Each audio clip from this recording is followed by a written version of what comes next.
મહુવા તાલુકાના કતપર ગામના બંદર વિસ્તારમાં 3 બાળકી સાથે ડબલા કરનાર શખ્સને કડક સજા કરવામાં આવી। મહુવા પંથકમાં થોડા દિવસ પૂર્વે પૂના ઉર્ફે પૂંજી ડોળાશિયા નામના નરાધમ શખ્સે 3 માસૂમ દીકરીઓ સાથે શારીરિક ડબલા કર્યા હતા।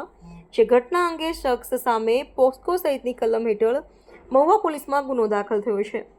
દરમિયાનમાં અશ્લીલ ચેષ્ટા કરનાર શખ્સને કડકમાં કડક સજા થાય અને ભવિષ્યમાં કોઈ દીકરીઓ આવા અવસકુર શખ્સનો શિકાર ના બને તે માટે પૂના ઉર્ફે પૂરંજી ડોળાશિયાનું જાહેરમાં સરઘસ કાઢવામાં આવે તેમજ એફઆઈઆરમાં તેનું પૂરું નામ ઉમેરવામાં આવે તેવી માંગ સાથે ગ્રામજનોએ મહુવા પીઆઈને લેખિતમાં રજૂઆત કરી છે। Reporter Rahul Chavda, Diu mirror news, Mahuva. નમસ્કાર મિત્રો, હું ફિરોઝ ઈરાની આજે તમને એક નવી વાત કરવા આવ્યો છું। દીવ મિરર ન્યૂઝ જોતા રહો, સબસ્ક્રાઇબ કરવાનું ભૂલતા નહીં અને શેર કરવાનું પણ ભૂલતા નહીં। સત્યની સાથે જોડાતા રહો। નમસ્તે મિત્રો, હું છું ચાંદની પરમાર।